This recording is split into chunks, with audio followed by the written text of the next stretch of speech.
Seguramente, muchos de quienes estáis viendo este vídeo estaréis familiarizados con el caso de Carlos Salgado. De no ser así, dejaré unos enlaces en la caja de descripción y en un comentario fijado para que podáis poneros al día sobre su situación, y si os fuera posible, contribuir económicamente o de otra manera al rescate de su hija secuestrada en Kirguistán. De manera resumida, la situación de Carlos representa la forma prototípica de un secuestro parental internacional, en que, tras un divorcio problemático con una mujer de otro país, el hombre es víctima de una serie de denuncias falsas, sus intereses ignorados por parte de las autoridades, y su hija es llevada a otro país de manera ilegal. El caso completo fue cubierto hace tiempo por un tío blanco hetero, de modo que recomiendo visitar ese vídeo a quien quiera escuchar la historia completa de boca del propio Carlos. En mi caso, me centraré en abordar los aspectos más teóricos del secuestro parental, ya que considero que buena parte de la falta de colaboración que se produce con estas situaciones se debe a la persistencia de ciertos mitos, como que un secuestro no es tan grave si el menor está con uno de sus padres, y que no se corresponden con los datos científicos. En primer lugar, debemos considerar la prevalencia del secuestro parental. Es difícil acceder a estadísticas de este tipo, pero de acuerdo con el presidente de la Asociación contra la Sustracción Internacional de Menores, el número de expedientes de este tipo gestionados anualmente en España puede llegar a alcanzar la media de 1 por día. Esto es únicamente considerando los intentos de secuestro permanente, y no el quebrantamiento del régimen de visitas de manera temporal, que también es interpretado como un tipo de sustracción parental en algunos estudios. Si tenemos en cuenta estos últimos, y extrapolando las conclusiones de estadísticas recogidas en otros países, obtenemos que a aproximadamente un tercio de todos los menores involucrados en un divorcio se les vulneran sus derechos, y lo mismo puede decirse de los padres a los que no se les permite disfrutar del régimen de visitas que les corresponde. Como vemos, el secuestro parental y el incumplimiento del régimen de visitas son extremadamente prevalentes, a pesar del relativo silencio mediático al respecto. De hecho, este tipo de casos se caracterizan por una alta insatisfacción de los implicados en la gestión de las autoridades. En este sentido, España ya ha sido amonestada con anterioridad, pero parece que, simplemente, a nadie le importa el tema, o peor aún, solo importa para ponerse del lado de la secuestradora. Esto último podría deberse a la falsa imagen de la secuestradora como mujer maltratada, que el feminismo ha perpetuado de manera bastante irresponsable, lo que nos lleva a las causas de este tipo de acciones. En primer lugar, un porcentaje muy alto de las sustracciones de menores se llevan a cabo durante los procesos de divorcio o poco después, así que sabemos que este es el factor desencadenante principal. En cuanto a la motivación, la literatura científica señala 4 causas principales. La primera es de carácter punitivo, es decir, el uso del secuestro como una manera de hacer daño a la expareja. El segundo tipo de causa es el coercitivo, o la utilización de los niños como herramienta de negociación para forzar a la otra parte a hacer algo. El tercero es el correctivo, aunque aquí podemos distinguir 2 variantes. La primera es la de aquellas personas que consideran que la decisión de los jueces es incorrecta, y por ello deciden quebrantarla, mientras que un segundo caso es el de aquellas personas que directamente no tienen ningún respeto por la ley, y actúan siempre como les place sin ninguna consideración. Finalmente, el cuarto tipo es el que busca la protección subjetiva de los menores, y es este el que más visibilidad se suele dar.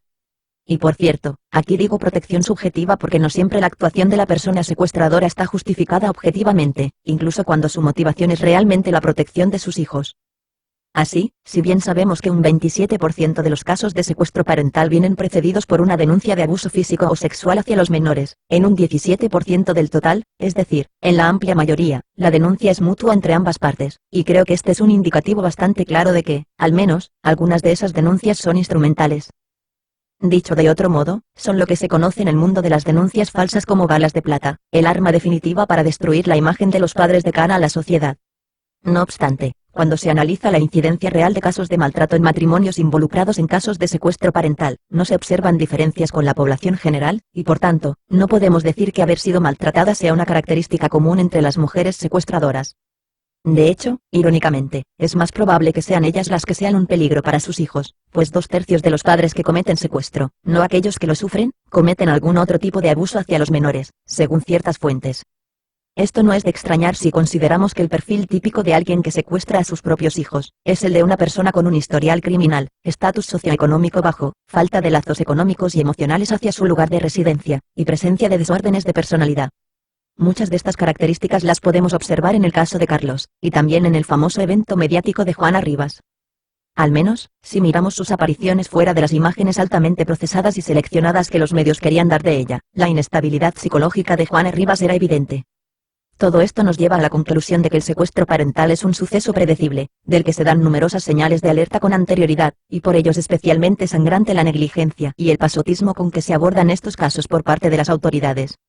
De hecho, como me señalaba el propio Carlos hace unos días en Twitter, la reforma del Código Penal efectuada por el gobierno de Rajoy supuso una traba adicional para las víctimas de sustracción de menores al eliminar esta del Código Penal, tal vez por considerarla una cuestión sin importancia. Por esto, quisiera concluir señalando algunas de las consecuencias que este tipo de experiencias pueden tener sobre los hijos e incluso sobre los propios padres. Adicionalmente, debe de tenerse en cuenta que el impacto psicológico del secuestro parental es más severo cuanto más extenso es el periodo en que el menor está separado de uno de sus padres, y también cuanto menor es su edad cuando se produce el secuestro. Con respecto a esta última, los datos señalan que la edad más frecuente al momento del secuestro se encuentra entre los 3 y los 5 años, mientras que otras fuentes indican que la mediana se sitúa en los 8 años. En cuanto a los padres, los estudios psicológicos que se han llevado a cabo, frecuentemente encuentran síntomas coincidentes con la depresión severa y con el trastorno de ansiedad, y en el ámbito de lo económico, sufren graves pérdidas económicas tratando de recuperar a sus hijos. Es por esto último por lo que me parece especialmente importante que a quienes les sea posible contribuyan al caso de Carlos de alguna manera, ya que la inversión monetaria en situaciones de secuestro internacional suele superar el salario de un año completo de trabajo. Así, las estadísticas indican un gasto medio de $8.000 en secuestros domésticos, y uno de $27.000 en secuestros internacionales, aunque estas cifras no están ajustadas de acuerdo con la inflación. Estudios relativamente más recientes arrojan cifras más elevadas, alcanzando los $33.500, aunque, nuevamente, las cantidades actuales podrían ser mucho más elevadas. En cuanto a los propios niños, se observan trastornos en el ajuste social debidos a la confusión y al resentimiento que desarrollan hacia ambos padres, lo que es especialmente injusto con los padres victimizados. Además, en la mayoría de las ocasiones, estos síntomas pueden extenderse hasta la edad adulta, o de manera permanente.